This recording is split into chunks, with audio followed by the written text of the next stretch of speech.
이 시간 우리 가운데 허락하신 하나님의 말씀은 사도행전 1장 8절과 9절 말씀, 우리 한 절씩 교독하겠습니다.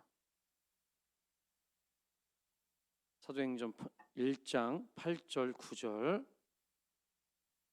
우리 같이 보겠습니다. 같이 보는 게 낫겠네요. 시작.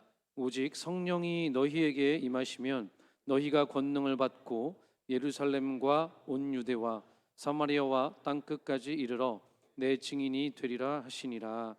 이 말씀을 마치시고 그들이 보는데 올려져 가시니 구름이 그를 가리어 보이지 않게 되더라. 아멘. 할렐루야. 우리 옆 사람하고 인사하겠습니다. 사랑합니다. 축복합니다. 고맙습니다. 사랑합니다. 축복합니다. 고맙습니다. 자, 한 번 더 인사할 때는 줄여서 사축고, 사축고, 사랑합니다. 축복합니다.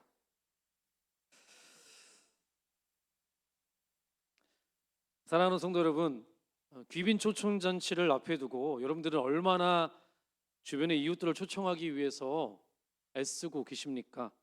사실 저도 어떻게 하면은 더 많은 사람들을 초청하고 환대해서 예수님의 복음을 전할 수 있을지 고민을 좀 많이 하고 있습니다. 이런 고민이 늘 있다 보니까 대학원에 가서 전공도 전도학으로 제가 선택했던 것 같아요. 그러다가 문득 그런 생각이 들었습니다. 이 세상에서 전도를 누가 제일 잘할까? 누가 제일 잘하지? 누구죠? 그렇죠. 예수님이 제일 잘합니다. 예수님이 이 땅에 오셔서 우리를 어떻게 전도하셨지?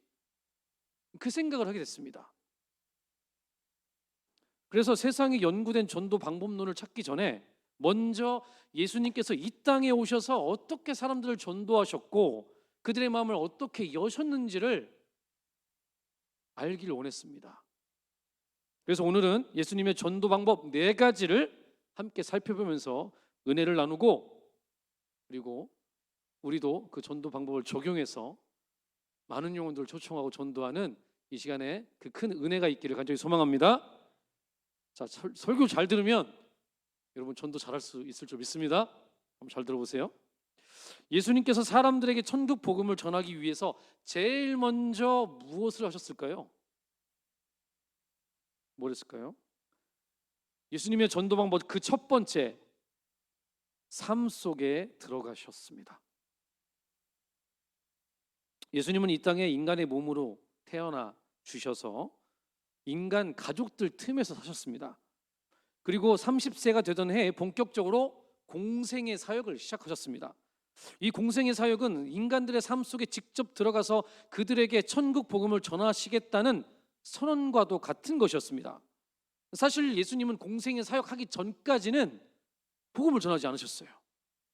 그냥 사람들과 함께 부대끼면서 그들과 공감하고 그들을 이해하셨습니다. 우리 마태복음 4장 17절 말씀 보겠습니다.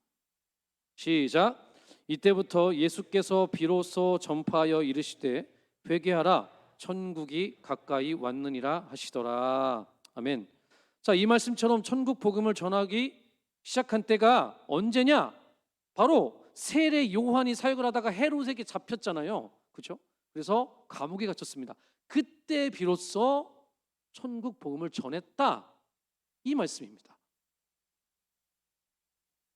요한이 잡혔음을 들으시고 예수님께서 갈릴리 가버나움으로 갑자기 이동하신 다음에 거기서부터 천국 복음을 전하기 시작했다는 겁니다. 이것이 바로 하나님의 사인과도 같은 것입니다. 이런 거죠. 야, 요한이 헤롯에게 잡히면 넌 그때부터 복음 전하면 돼. 하나님과 예수님 사이에 사인 같은 것이죠. 그래서 예수님께서는 이전까지는 복음을 전하지 않으시고 나사렛에서 인간들과 함께 부대끼면서 사시다가 공생애를 시작하시고 하나님의 사인이 왔을 때 복음을 이와 같이 전하셨던 것입니다. 꽤 오랜 시간 인간의 삶 속에서 함께 하셨던 것이죠. 왜 이렇게 하신 거죠? 왜입니까? 이는 살려야 할 대상자를 이해하고 공감하기 위한 노력인 것입니다. 마찬가지예요. 우리가 누군가를 작정하고 전도할 때 너무 급하면 안 됩니다. 조급해서 안 됩니다. 그 사람과 함께하면서 그 사람의 인생을 이해하고 공감하기 위해서 노력해야 한다는 것이죠. 물론 예수님이 언제 오실지 알지 못하기 때문에 긴박성을 가지고 빨리 복음을 전해라, 이 말도 틀린 말은 아닙니다. 그것도 맞지만, 그래도 누군가를 제대로 전도하기 위해서는 상대방의 삶을 들여다보고 이해하고 공감하려는 그런 노력도 필요하다는 것이죠. 예수님은 우리를 살리기 위해서 친히 우리와 같은 모습으로 사셨던 것입니다. 그리고 인간들과 함께 부대끼면서 우리를 이해하셨던 것이죠. 그리고 우리의 필요와 아픔과 상처를 공감하고 알아주셨다는 것입니다. 제가 예전에 예전 교회에서 사역을 할 때 교회와 가까운 곳에 수선집이 있었습니다. 제가 팔다리가 좀 짧아요. 그래가지고 기성 제품 사면은 무조건 줄여야 돼요.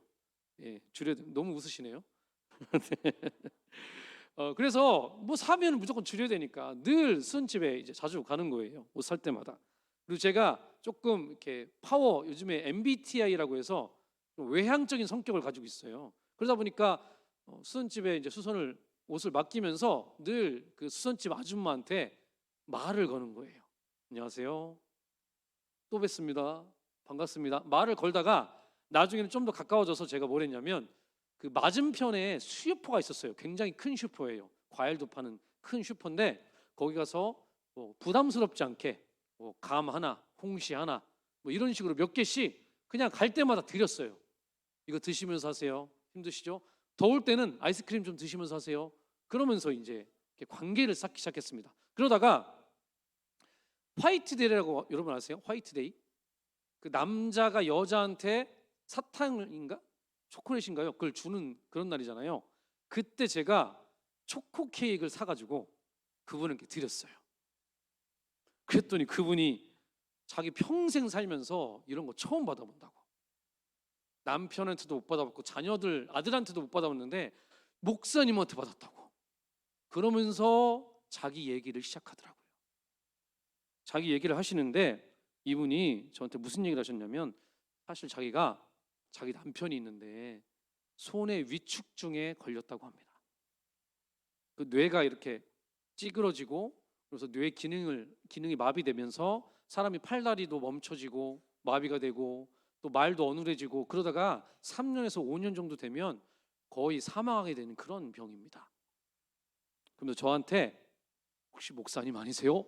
이렇게 물어보더니 기도 좀 해주세요. 이렇게 말하는 거예요. 참 마음이 아프더라고요. 남편이 그렇게 아프시고 또 시간 날 때마다 계속 가서 이렇게 수발 들어주고 그런 모습. 그래서 제가 이제 손님 없을 때마다 그 가게에서 뜨겁게 기도해 드렸습니다.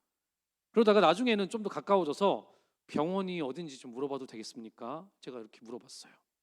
그러자 생각보다 가까이 병원이 있더라고요. 그래서 그 병원에 찾아가서, 그 선생님은 절 모르죠.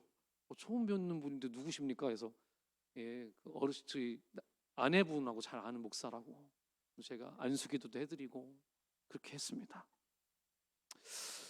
그랬더니 그 다음 주에 이분이 저한테 목사님, 저 목사님 교회 다니고 싶어요. 다음 주부터 갈게요.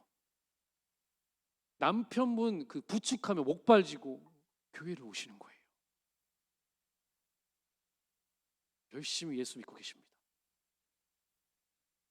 제가 이분을 전도할 수 있었던 가장 큰 비결은 이분의 삶 속에 어떻게 했죠? 들어간 겁니다. 삶 속에 풍덩 빠져든 거예요. 같이 공감하고 같이 기도하고 같이 울어주고. 그럼 이게 제일 중요한 겁니다. 근데 예수님이 바로 그걸 하신 거예요. 우리 가운데 친히 찾아와 주셔서 우리를 이해하고 우리 아픔을 같이 공감하고 같이 아파하셨죠. 사랑하는 성도 여러분, 여러분이 초청할 지인들과 여러분들은 많이 친밀하십니까? 많이 가까우신가요? 그분들의 상황과 여건과 어려움을 잘 알고 계십니까? 여러분, 그거부터 일단 알아주세요. 위로해 주세요. 혹시 요즘 어려운 거 없어요? 지금 이제 또 전도 대상자 한 분이 있는데 최근에 그분 만나서 같이 식사를 했는데 혹시 요즘 어떻게 지내세요? 어려운 거 없으세요? 했더니 30분 동안 막 쏟아내더라고요. 저 이게 어렵고 이게 어렵고 몸도 아프고. 그러니까 말할 사람이 없는 거예요. 그러니까 저한테 와서 하소연을 그렇게 하시는 거죠. 다 들려드렸어요. 다 듣고 같이 밥 먹고 또 기도해주고 왔습니다. 초청주일 오겠다고 그러셨습니다. 여러분, 초청하는 방법 첫 번째 뭐라고요? 삶 속에 들어가는 겁니다. 그냥 다이빙 하세요. 그 삶 속에 다이빙 해가지고 같이 수영 치고 아파하고 울어주세요. 그때 비로소 그들이 초청이 되고요. 그리고 예수도 믿게 되는 역사가 일어날 줄 믿습니다. 자, 예수님의 전도 방법 두 번째는 뭐냐면 따라하겠습니다. 실력과 매력. 이게 있어야 됩니다. 자, 우리 마태복음 9장 11절 12절 말씀 같이 한번 읽어보겠습니다. 자, 시작. 바리새인들이 보고 그의 제자들에게 이르되 어찌하여 너희 선생은 세리와 죄인들과 함께 잡수시느냐.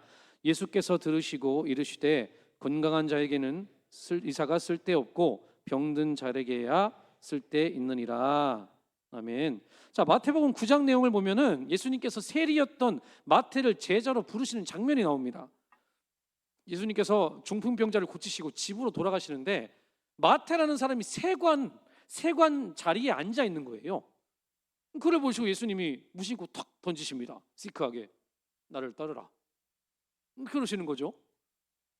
그래서 집으로 이렇게 오는데 마태가 따라옵니다. 예수님께서 마태에게 이렇게 말씀하십니다. 마태, 나 너희 집 가고 싶은데 밥 좀 해줘.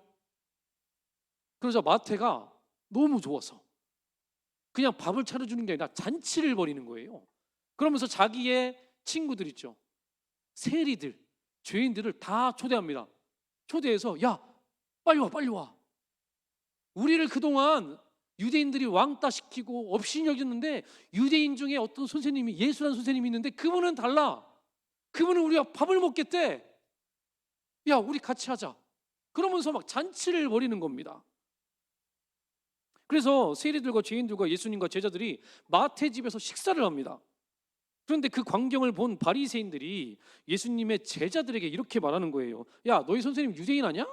유대인 랍비잖아. 근데 왜 세리들과 죄인들하고 밥을 먹는 거야? 뭐 하는 거야 그거? 당시 유대인들은 절대로 죄인들과 세리들과는 겸상하지 않았습니다. 그러다가 자신들도 죄인이 될 수 있다는 생각 때문에 겸상하지 않았어요. 아마 이때 그 자리에 있었던 마태와 세리들은 어떤 생각을 했을까요? 예수님이 우리 버리고 가는 거 아니야? 이분도 지금 바리새인들이 이렇게 시비 거는데 우리 그냥 버리고 가겠지? 유대인 편 들겠지? 라는 그런 생각을 할 수도 있겠죠. 왜냐면 늘 그랬으니까요. 그 신약 성서에 보면은 베드로도 그랬잖아요. 베드로도 바울에게 그래서 정죄를 받았죠. 원래는 이방인들과 함께 겸상을 하다가 예루살렘 교회에서 유대인들이 찾아오니까 그 사람들 눈치 보면서 겸상하지 않고, 그래서 바울 선생님이 막 비난도 했잖아요. 그죠? 그런 것처럼 당시 그런 일들이 너무나 많았다는 것이죠. 그래서 아마 바리새인들이 그렇게 시비를 걸었을 때 이 마태를 비롯한 세리들은 또 그런 걱정을 했을 겁니다. 아, 이번에도 혹시 그러는 거 아니야? 그런데 예수님께서 여기서 다른 모습을 보여주세요. 뭐라고 하시냐면 건강한 자에게는 의사가 쓸데없고 병든 자에게만 쓸데있느니라. 야, 너희는 좀 가서 내가 궁의를 원하고 제사를 원하지 아니한다고 말한 뜻이 무엇인지를 좀 알아봐라. 나는 너희같이 의인을 부르러 온 게 아니라 이 죄인들을 부르러 왔다 하면서 그들과 계속 식사를 하시는 겁니다. 예수님은 당시 유대 종교의 전통과 율법주의를 따르지 않고 오히려 세리들과 죄인들과 함께 그들의 편에 서서 바리새인들을 맞선 것입니다. 여러분, 이게 바로 매력이고요, 실력입니다. 구별된 모습, 세상의 주류에 따라가지 않고 하나님 말씀을 기준으로 사는 모습, 이게 바로 매력이에요. 이게 바로 실력입니다. 여러분, 실력이 없으면 이렇게 못해요. 바리새인들이 막 시비를 걸고 딴지를 걸었을 때 예수님이 늘 어떻게 하시죠? 지혜로 그들을 입을 막아버립니다. 아무 말도 못하게 해요. 오히려 성경을 기준으로 소외된 사람들, 상처받은 이 백성들을 향해서 팔을 벌리고 그들을 감싸 안아주시는 거죠. 이게 바로 실력입니다. 사랑하는 성도 여러분, 실력과 매력을 갖추시기를 예수 그리스도의 이름으로 축원드립니다. 여러분, 우리가 그럴 때 비로소 세상은 우리를 보면서 예수님을 보게 되는 거예요. 우리가 서로 사랑할 때, 세상의 사람들은 서로 사랑하지 않고 내 것만 챙기고 물고 뜯고 죽이려 할 때 우리가 서로 사랑하는 거예요. 사랑할 때 비로소 세상이 너희를 보고 예수를 보게 될 것이다. 그렇게 예수님도 말씀하셨잖아요. 엊그저께 일남전도에 야외를 가는데 한 장로님하고 같이 이런저런 얘기를 나누는데 장로님이 그런 말씀하시더라고요. 예수 믿은 다음에 나는 술, 담배 다 끊었습니다. 다 끊고 예수 믿는 사람처럼 살라고 화두기도 애썼습니다. 먼저 희생하고 섬기려고 노력했습니다. 저 거기에 굉장히 감명을 받았어요. 그게 바로 예수 믿는 사람이죠. 우리가요, 그렇게 살 때 전도가 되는 거예요. 사랑하는 성도 여러분, 매력과 실력을 갖추시기를 예수 그리스도로 축원드립니다. 어느 날 한 청년이 새가족, 청년부 새가족에 등록을 하게 됐습니다. 그래서 제가 너무 궁금했어요. 도대체 왜 왔나? 그래서 물어봤어요. 왜 왔어요? 물어봤어요. 그랬더니 이 청년이 뭐라고 하냐면, 저는 사실 학교를 다니면서 성공제일주의에 집착하고 개인주의적으로 사는 사람들의 모습을 보면서 환멸을 느끼고 있었습니다. 그런데 이 군계 일학이라고 하죠. 수많은 사람 중에 한 명이 유독 다르게 사는 한 명이 보이더라는 거예요. 쟤는 왜 다르게 살지? 자기밖에 모르며 막 서로 물고 뜯는 이 사회 속에서, 이 학교에서 왜 쟤만 유독 좀 다른 것 같지? 그래서 물어봤대요. 너는 왜 그렇게 사람들에게 배려하고 왜 이렇게 행복해 보여? 너는 왜 좀 다르게 사는 것 같은데 왜야? 그랬더니 아니나 다를까 이 친구가 바로 예수 믿는 크리스찬이었다는 거예요. 그리고 그 친구가 바로 우리 교회 청년이었습니다. 그냥 그 청년의 모습, 그 청년이 교회 가자고도 안 했대요. 그냥 나 너의 교회 가고 싶어. 먼저 그렇게 말했다는 거예요. 저는 참 신기하더라고요. 여러분, 그게 바로 실력입니다. 그게 바로 매력인 것이죠. 또 어떤 한 청년은 이런 말도 하더라고요. 세상 사람들이 너무 날카롭고 화가 나 있고 무서워요. 자기밖에 모르는 무한 이기주의에 빠진 것처럼 보였습니다. 그런데 예수 믿는 사람들은 다르게 보이더라고요. 사랑하는 성도 여러분, 구별된 삶을 사시기를 예수 그리스도의 이름으로 축원드립니다. 그 어떤 연구실에서 개구리를 가지고 실험을 했어요. 이렇게 비커에다가 개구리를 넣으면 이제 미지근한 물에는 개구리가 막 활기치면서 수영도 하고 그러고 있습니다. 그러다가 이제 이분이 그 밑에 불을 핀 거예요. 처음에 세게 불을 펴서 물을 끓인 상태에서 개구리를 넣으니까 개구리가 그냥 뛰어나가는 거죠. 그런데 서서히 천천히 이제 물을 뜨뜻하게 만들었어요. 그래서 개구리가 뜨뜻하니까 더 좋잖아요. 아, 좋다 하면서 막 즐기는 거죠. 그러다가 1시간 뒤에는 허연 배를 드러낸 채 삶아져 있었다고 합니다. 마찬가지입니다. 우리를 둘러싸고 있는 사회 환경은 마냥 도취되어 놀기에 적당한 온도를 지니고 있습니다. 이 세상이 그렇습니다. 만일 우리가 영적 감각을 상실한 채 선한 것과 그릇된 것을 분별하지 못하고 그냥 마냥 시간을 보낸다면, 세상 사람들과 똑같이 산다면 어떻게 되겠습니까? 우리도 개구리의 신세가 될 수도 있고요. 또한 아무런 영향력도 끼치지 못하는 허울뿐인 그리스도인의 모습으로 살 수밖에 없게 될 것입니다. 여러분, 구별돼야 매력이 있는 거예요. 뭐 한 가지 예를 들면 운전하다가 누가 확 와요. 그럼 어떻게 됩니까? 소새끼 말새끼 찾아야 되나요? 아니죠. 예수 믿는 사람은 그런 사람들이 아니에요. 아내가 뭐 실수했다고 해서 핀잔 줘야 되나요? 여러분, 예수 믿는 사람은 그런 사람들이 아니에요. 남편이 돈 못 벌었다고 해서 돈도 못 벌어, 이렇게 핀잔 줘야 되나요? 그런 사람들이 아니라는 거예요. 우리는 예수 믿는 사람입니다. 옆 사람하고 인사해 볼까요? 당신은 예수 믿는 그리스도인입니다. 한 번 더 인사할 때는 구별된 삶을 사십시오. 우리 그렇게 살아야 됩니다. 구별된 삶을 살아야 됩니다. 자, 세 번째 예수님의 전도 방법. 자, 따라하겠습니다. 섬김과 희생. 네, 섬김과 희생입니다. 우리 마태복음 20장 28절 말씀 같이 보겠습니다. 시작. 인자가 온 것은 섬김을 받으려 함이 아니라 도리어 섬기려 하고 자기 목숨을 많은 사람의 대속물로 주려 함이니라. 아멘. 자, 예수님은 질병으로 고통 중에 있는 사람들, 귀신 들린 사람들, 또한 굶주린 사람들, 소외되고 거들된 사람들, 그들을 섬겨주고 고쳐주고 함께 해주셨습니다. 희생해 주셨습니다. 이런 사회계층의 사람들은 당시 하나님을 잘 믿고 따른다는 기득권 세력들인 바리새인들이나 장로로부터 늘 소외되는 사람들이었습니다.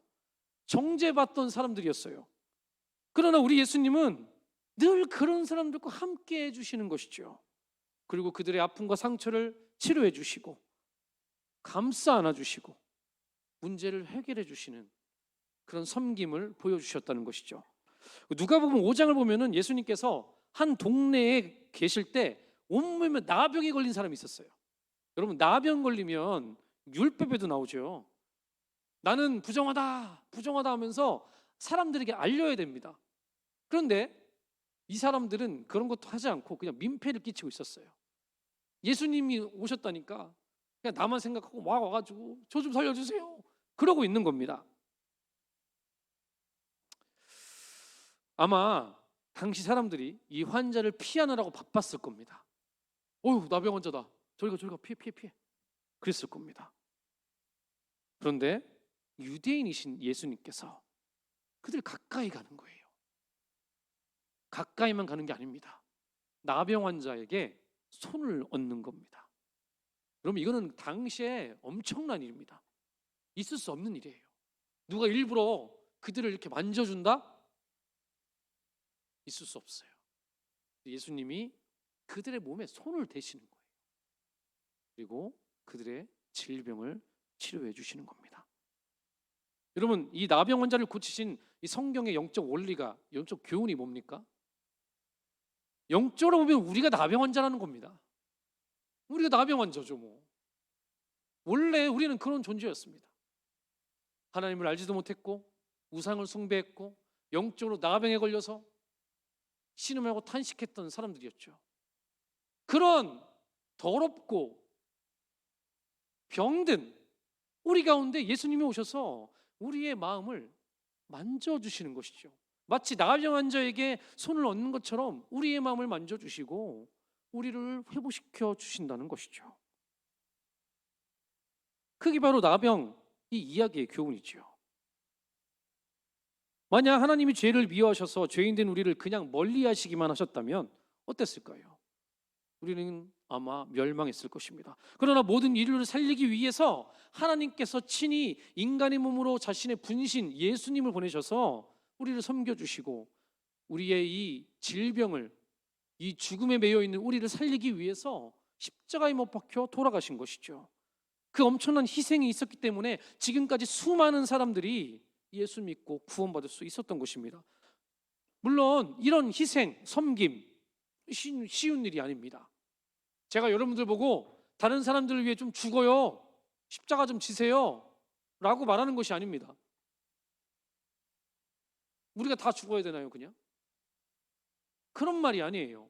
하나님은 우리가 할 수 있는 수준에서, 우리의 믿음의 분량 안에서 다른 사람들을 섬기기를 원하신다는 겁니다.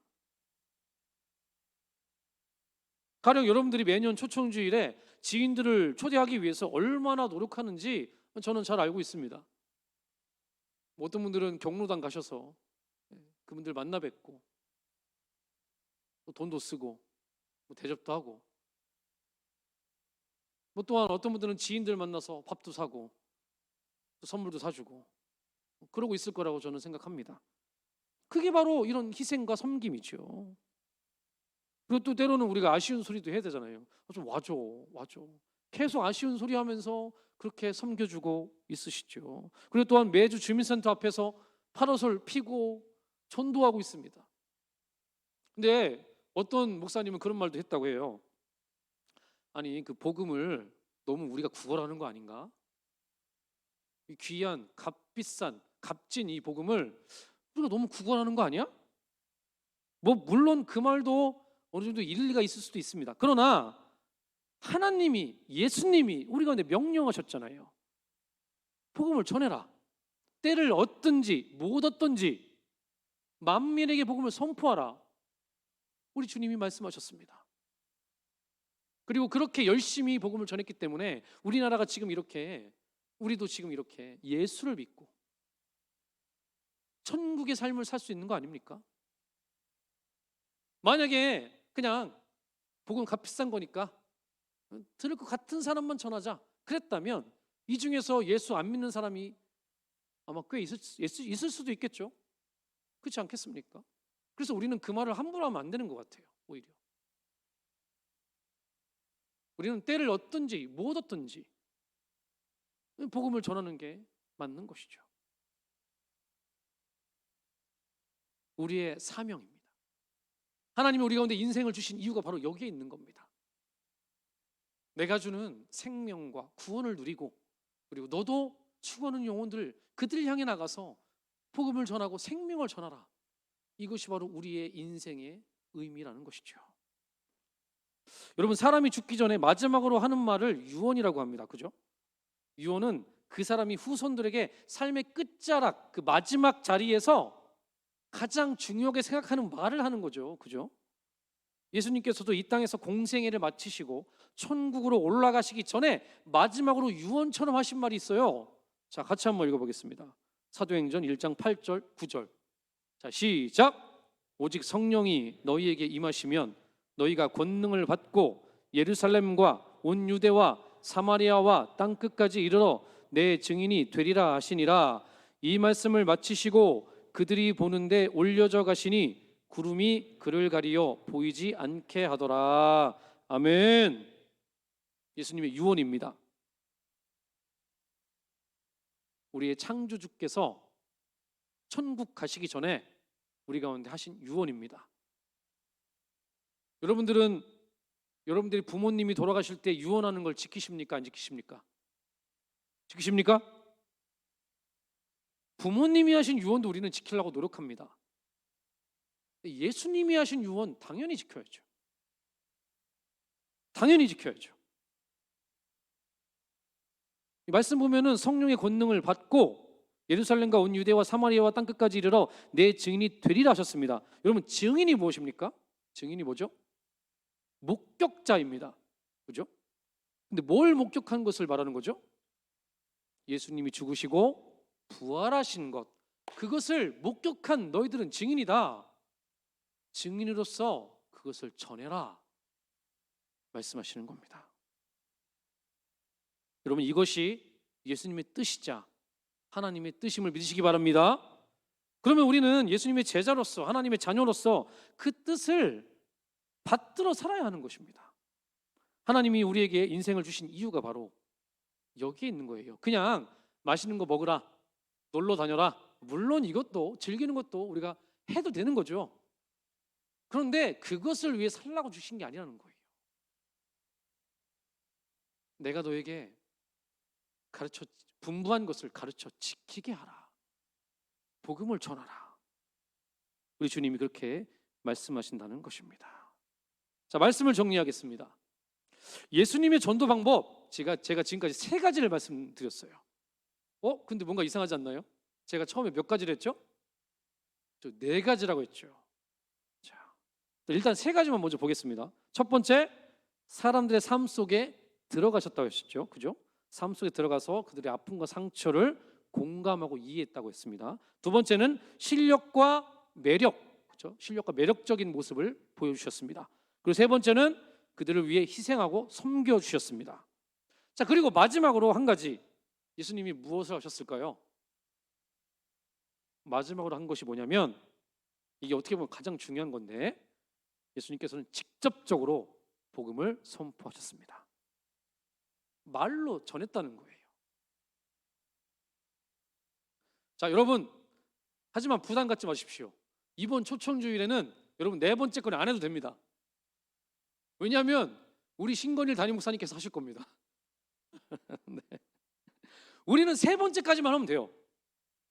세 번째까지 열심히 해서 그들을 여기에 앉혀놓고 우리 목사님께서 열심히 고심하면서 준비하신 이 복음의 메시지를 그들에게 전달하면 되는 겁니다.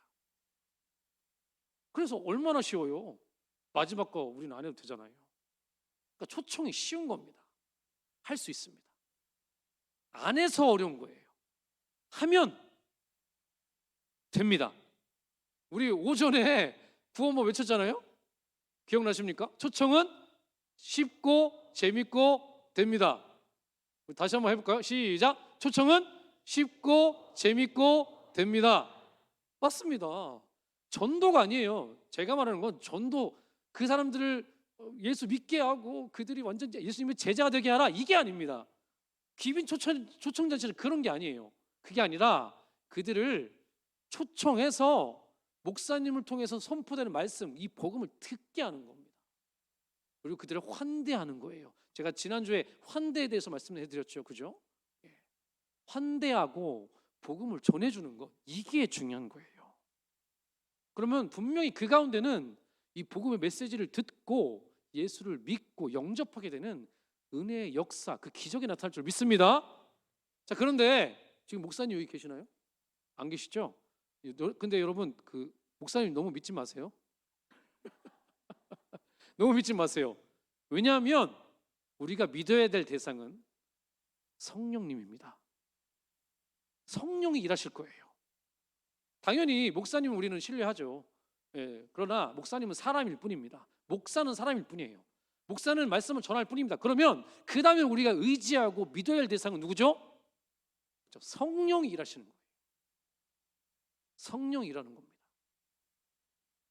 여러분, 성령님 믿으십니까? 우리 믿음으로 한번 초청해 봅시다. 초청해서 성령님 역사해 주십시오. 일해 주십시오. 우리 그 마음으로 같이 예배를 드렸으면 좋겠어요. 우리가 모든 사람이 초청할 사람들 다 모아놓고 우리도 막 기도해요. 속으로 막 기도하면서 성령 역사해 주십시오. 우리 목사님 말씀 능력 부으시고, 그런 마음으로 기도하면서 예배를 드리면 어떨까요? 그 예배가 다를 거예요. 확신합니다. 그 예배에 기적이 일어날 겁니다. 오늘 목사님께서도 성령에 대해서 말씀하셨잖아요. 성령이 강림하셔서 이 자리가 마가의 다락방처럼 불붙는 역사, 영혼들이 구원받는 역사가 일어날 줄 믿습니다. 그래서 여러분 도와주십시오. 저 혼자서 지금 난리치는 것 같아서 저 혼자서 이러는 거 아니죠? 우리 같이 하는 거 맞죠? 같이 했으면 좋겠습니다. 이상호 장로님, 초청 한 10명 하실 거죠? 아멘. 안 되면 그 직원들이라도 데려오셔야죠. 데려오는 거죠. 내가 밥 사겠다 하면 데려오는 거예요. 그렇게 하는 겁니다. 제가 아는 어떤 장로님은 직원 100명을 거느린 분인데 100명을 다 그냥 데려오시더라고요. 근데 그냥 데려온 게 아니라 그 당시에 10,000원씩 주더라고요, 그분들한테. 그래서 처음에 저는 이거 좀 이상한 거 아닌가 했더니 그분 말씀은 이거였어요. 10,000원보다 더 귀한 복음을 그들에게 들려주기 위해서 저의 재능을 쓰는 것뿐입니다. 자기 재능이 돈이니까 주면서 그들을 데려와서 복음을 들려주는 거예요. 내가 너희들에게 10,000원은 주지만 그보다 더 중요한 선물은 이 복음이다. 복음 듣고 꼭 예수 믿어라. 그렇게 말하는 거죠. 사랑하는 성도 여러분, 우리 콜라보레이션 한번 해봤으면 좋겠습니다. 자, 여기 그 그림을 보시면 여러분들은 초청한 일에 최선을 다해 주시고 목사님께서는 복음을 선포하시고, 그리고 마지막 누구시죠? 성령님이 그 시간 일하실 겁니다. 우리가 같이 협력하는 거예요. 협력하는 겁니다.